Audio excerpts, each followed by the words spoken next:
سفارتی، ابلاغی اور خفیہ محاذ پر بدترین حملے کا سامنا ہے۔ مغربی طاقتیں افغانستان سے رسوا کن شکست کا نزلہ پاکستان پر گرا رہی ہیں۔ طالبان کو مذاکرات پر آمادہ کرنے کے لیے پاکستان کی منتیں کرنے والا امریکہ محفوظ انخلا کا راستہ ملتے ہی دوبارہ آنکھیں دکھا رہا ہے۔ پاکستان سے ایک مرتبہ پھر دہشت گردوں کی معاونت بند کرانے کا بے بنیاد مطالبہ کر دیا گیا ہے۔ پاکستان کا FATF کی گرے لسٹ میں آنا اور تمام تر اہداف پورے کرنے کے باوجود اس فہرست سے نہ نکل پانا بھارتی پروپیگنڈے کا شاخسانہ ہے، جس کا برملا اعتراف خود بھارتی وزیر خارجہ کر چکے ہیں۔ ابلاغی محاذ پر جعلی ویب سائٹس کے ذریعے پاکستان مخالف پروپیگنڈا کرتا بھارت رنگے ہاتھوں پکڑا جا چکا ہے۔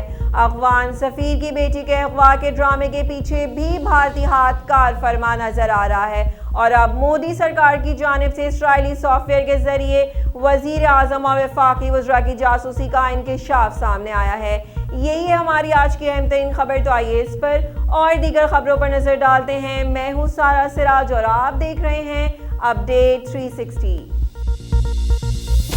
عالمی قوتوں کی شہ پر بھارت کی پاکستان پر ہائیبرڈ جلغار شیطانی کھیل میں ہو رہا ہے۔ جاسوسی کے اسرائیلی سافٹ ویئر کا استعمال، 2 نمبر صحافتی اداروں اور ویب سائٹس پاکستان مخالف پروپیگنڈے پر کمر بستہ ہو گئیں۔ افغان سفیر کی بیٹی کے اغوا پر بھارتی پروپیگنڈا بھی اسی سلسلے کی کڑی قرار۔ مشیر قومی سلامتی معید یوسف نے بھارتی سازشوں کا کٹا چھٹا کھول کر رکھ دیا۔ معید یوسف نے وزیر خارجہ شاہ محمود قریشی اور IG اسلام آباد کے ساتھ پریس کانفرنس کرتے ہوئے بتایا کہ افغانستان کی حالیہ صورتحال میں ملوث کر کے پاکستان کو غیر مستحکم کرنے کی کوششیں کی جا رہی ہیں۔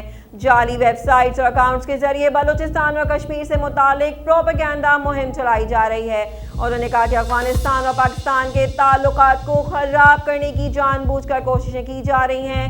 بھارتی میڈیا نے افغان سفیر کی بیٹی کے مبینہ اغوا کے بارے میں معلومات کو مسخ کر کے پیش کیا۔ افغان سفیر کی بیٹی کی جعلی تصاویر سب سے پہلے بھارتی ٹویٹر اکاؤنٹ سے شیئر کی گئیں۔ دوسری جانب امریکی اخبار نے جاسوسی کے اسرائیلی نظام سے پاکستان سمیت کئی ملکوں کی شخصیات کے فون ہیک کیے جانے کا انکشاف کیا ہے۔ ایمنسٹی انٹرنیشنل اور فرانسیسی میڈیا گروپ کی مشترکہ تحقیقاتی رپورٹ کے مطابق بھارت سمیت 10 ممالک اسرائیلی کمپنی کے صارف ہیں اور اس کے سافٹ ویئر کو اپنے مخالفین کی جاسوسی کے لیے استعمال کرتے ہیں۔ بھارت کی جانب سے پاکستانی وزیر اعظم عمران خان اور سیاستدانوں کے فون ہیک کرنے کی کوشش کی گئی۔ تجزیہ کاروں کا کہنا ہے کہ افغانستان کی بدلتی صورتحال میں پاکستان عالمی سازشوں کے نشانے پر آ گیا ہے۔ مودی سرکار پاکستان کو غیر مستحکم کرنے کے لیے ایڑی چوٹی کا زور لگا رہی ہے۔ لاہور دھماکہ، داسوں میں چینی شہریوں کی گاڑی کو نشانہ بنایا جانا اور بلوچستان اور خیبر پختونخوا میں فورسز پر بڑھتے حملے بھی اس کڑی کا حصہ ہیں۔ ون ڈے سیریز میں انگلینڈ کے ہاتھوں رسوا کن وائٹ واش کے بعد پاکستان کو T20 سیریز بچانے کا امتحان درپیش۔ پاکستان اور انگلینڈ کے مابین تیسرا اور فیصلہ کن T20 آج کھیلا جائے گا۔ پاکستان کی کامیابی کا تمام تر دار و مدار بابر اعظم اور رضوان کی جوڑی کی کامیابی اور بالرز کی ردم میں واپسی پر منحصر ہے۔ پہلے T20 میں بابر اعظم اور رضوان کی طوفانی اننگز کی بدولت 231 رنز کا تاریخی مجموعہ ترتیب دے کر انگلینڈ کو زیر کرنے والے گرین شرٹس دوسرے میچ میں پچ کو جانچنے میں غلطی کر کے ایسے گھبرائے کہ بالرز وکٹیں لینا اور بلے باز کھیلنا ہی بھول گئے۔ 201 رنز کے تعاقب میں پوری ٹیم 155 رنز پر ڈھیر ہو گئی۔ کھیل سے وابستہ تجزیہ کاروں کا کہنا ہے کہ T20 سیریز میں کامیابی کے لیے ٹیم کو بیٹنگ، بالنگ اور فیلڈنگ تینوں شعبوں میں پرفارم کرنا ہوگا۔ اعظم خان اور محمد حفیظ کے پاس اپنی سلیکشن درست ثابت کرنے کا یہ آخری موقع ہے۔ PCL کی پرفارمنس کی بنیاد پر قومی ٹیم میں جگہ بنانے والے صہیب مقصود کو ملک کے لیے بھی پرفارم کرنا ہوگا۔ فاسٹ بالرز کو بھی جارح مزاج انگلش بلے بالرز کو ابتدائی اوورز میں قابو کرنا ہوگا۔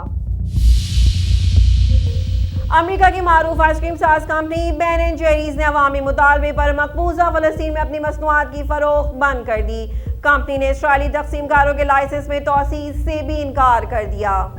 اسرائیل اور حماس کے درمیان حالیہ تنازع اور جنگ بندی کے بعد غزہ اور مقبوضہ علاقوں میں مقیم فلسطینیوں نے اسرائیلی مصنوعات پر پابندی کی مہم شروع کی تھی۔ کئی ماہ سے جاری مہم کے بعد بالآخر امریکی کمپنی نے مقبوضہ مغربی کنارے میں اپنی مصنوعات کی فروخت بند کر دی، جبکہ کمپنی نے اسرائیلی تقسیم کار کے لائسنس کی توسیع سے بھی انکار کر دیا ہے۔ کمپنی نے اپنے بیان میں کہا ہے کہ بین اینڈ جیری مقبوضہ فلسطین میں فروخت بند کر رہی ہے، مگر اسرائیل میں دوسرے معاہدے کے تحت آئس کریم کی فروخت جاری رہے گی۔ کراچی کا کچرا غیر ملکی ادارے اٹھائیں گے. سندھ حکومت نے آخری 2 اضلاع کی صفائی کا انتظام بھی چینی اور ہسپانوی کمپنیوں کو سونپ دیا. چین کی کمپنی ضلع کورنگی کا کچرا ٹھکانے لگائے گی جبکہ ضلع وسطی کی صفائی کا انتظام ہسپانوی کمپنی سنبھالے گی. معاہدوں پر دستخط کی تقریب وزیر اعلیٰ ہاؤس میں منعقد ہوئی. Sindh solid waste management board کے تحت طے پانے والے معاہدے کے تحت دونوں کمپنیاں اگست کے دوسرے ہفتے میں کام شروع کریں گی. M D water and sewerage board Zubair Channa کا کہنا ہے کہ کراچی کا کچرا اٹھانے کا تمام انتظام نجی شعبے کے حوالے کر دیا گیا ہے. واضح رہے کہ 2016 میں ابتدائی طور پر ضلع جنوبی اور شرقی کا کچرا اٹھانے کا انتظام چینی کمپنیوں کے حوالے کیا گیا تھا. بعد ازاں ضلع غربی، کماڑی اور ملی کی صفائی کا انتظام بھی چینی کمپنی نے سنبھال لیا تھا. شہری حلقوں کا کہنا ہے کہ جب پورے شہر کا کچرا نجی شعبہ اٹھائے گا تو بلدیہ عظمیٰ کراچی کے ہزاروں اہلکار کیا صرف مفت کی تنخواہیں لیں گے. پی ٹی وی کے سنہری دور کی یادگار ڈرامہ سیریل تنہائیاں سے شہرت کی بلندیوں کو چھونے والی اداکارہ شہناز شیخ اور مرینا خان عید الاضحیٰ پر 3 دہائیوں کے بعد سرکاری ٹی وی پر پھر ایک ساتھ نظر آئیں گی. اداکارہ شہناز شیخ اور مرینا خان عید الاضحیٰ کے پہلے دن رات 9:10 پر پی ٹی وی ہوم پر نشر ہونے والے ٹاک شو سٹار ان سٹائل میں ایک ساتھ جلوہ گر ہوں گی. انسٹاگرام پر شو سے متعلق خبر نشر ہوتے ہی صارفین نے خوشگوار حیرت کا اظہار کیا. صارفین بے صبری سے زارا اور ثانیہ کا ری یونین دیکھنے کے لیے بےتاب ہیں. نبی کریم صلی اللہ علیہ وآلہ وسلم کے گستاخانہ خاکے بنا کر امت مسلمہ کے سینوں پر مونگ ڈالنے والا ڈنمارک کا ملعون کارٹونسٹ کرٹ ویسٹرگارڈ 86 سال کی عمر میں ہلاک ہو گیا. فروری 2006 میں ڈینش اخبار میں شائع ہونے والے خاکے ابتدا میں توجہ حاصل نہیں کر سکے تھے. تاہم کوپن ہیگن میں ہونے والے مظاہرے کے بعد دنیا کرٹ ویسٹرگارڈ کے اس مکروہ فعل سے آگاہ ہوئی، جس کے بعد فرانس کے میگزین چارلی ہیبڈو سمیت مغربی میڈیا نے ان خاکوں کو چھاپا. گستاخانہ خاکوں کی اشاعت کے بعد دنیا بھر میں ڈنمارک کے خلاف شدید احتجاج ہوا تھا. ڈنمارک کے سفارت خانوں پر حملے بھی کیے گئے تھے جبکہ عالمی سطح پر ڈینش مصنوعات کے بائیکاٹ کی کامیاب مہم نے ڈنمارک کی معیشت کو نقصان بھی پہنچایا تھا. فرانسیسی میڈیا کے مطابق فرانسیسی پولیس نے 2010 میں کرٹ ویسٹرگارڈ کے گھر کے قریب سے 28 سالہ خنجر بردار صومالی نوجوان کو گرفتار کیا تھا جو ملعون کارٹونسٹ کو قتل کرنے کی منصوبہ بندی کر رہا تھا. اس واقعے کے بعد کرٹ ویسٹرگارڈ کو نامعلوم مقام پر حفاظتی تحویل میں منتقل کر دیا گیا تھا جہاں 11 سال تک قید تنہائی کی زندگی گزارنے کے بعد ملعون کارٹونسٹ لاتعداد بیماری میں مبتلا ہو کر ہلاک ہو گیا. اسرائیلی سافٹ ویئر پیگاسس کے ذریعے پاکستانی اور بھارتی سیاسی شخصیات کی جاسوسی کے انکشاف کے بعد مودی سرکار تنقید کی زد میں آ گئی. بھارتی صحافیوں نے سوشل میڈیا پر دلچسپ تبصرے کیے ہیں. بھارت کے معروف صحافی راجدیپ سردیسائی نے لکھا ہے کہ جاسوسی ایک جرم ہے. حکومت کو جواب دینا ہوگا کہ انہوں نے جاسوسی کے لیے سافٹ ویئر کا استعمال کیوں کیا. ایک مضبوط حکومت جس کے پاس چھپانے کے لیے کچھ بھی نہیں، اسے ہیکنگ کے الزامات کی تحقیقات سے خوف نہیں ہونا چاہیے. صحافی شیکھر گپتا نے نوکیا کے مشہور زمانہ موبائل 3310 کی تصویر شیئر کرتے ہوئے مزاحیہ انداز میں لکھا کہ ہمیں اب ٹیکنالوجی کے بجائے واپس پرانے دور میں جانا ہوگا.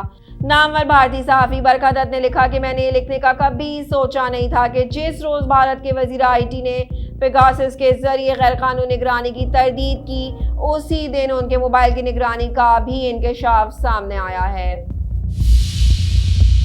خیبر پختونخوا کے ایم ٹی آئی اسپتالوں میں نکاسیاب کا ناقص نظام شہریوں کے لیے درد سر بن گیا. ایوب میڈیکل کمپلیکس ایبٹ آباد کی وائرل ویڈیو نے صوبائی حکومت کے دعووں کی قلعی کھول دی. نکاسی کے ابتر نظام کے باعث اسپتال میں بارش کے پانی کا داخلہ روکنے کے لیے مٹی کی بوریاں رکھ کر بند باندھ دیا گیا.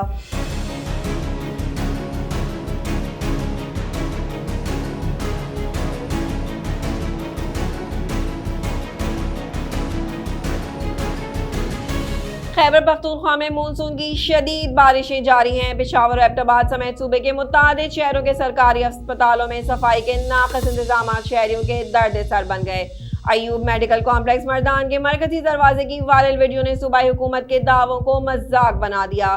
برساتی نالوں کی صفائی نہ ہونے کے باعث انتظامیہ نے بوریوں میں مٹی بھر کر عارضی بند باندھا جس کے باعث پانی رکا نہ رکا لیکن شہریوں کو آمد و رفت میں دشواری کا سامنا ضرور کرنا پڑا.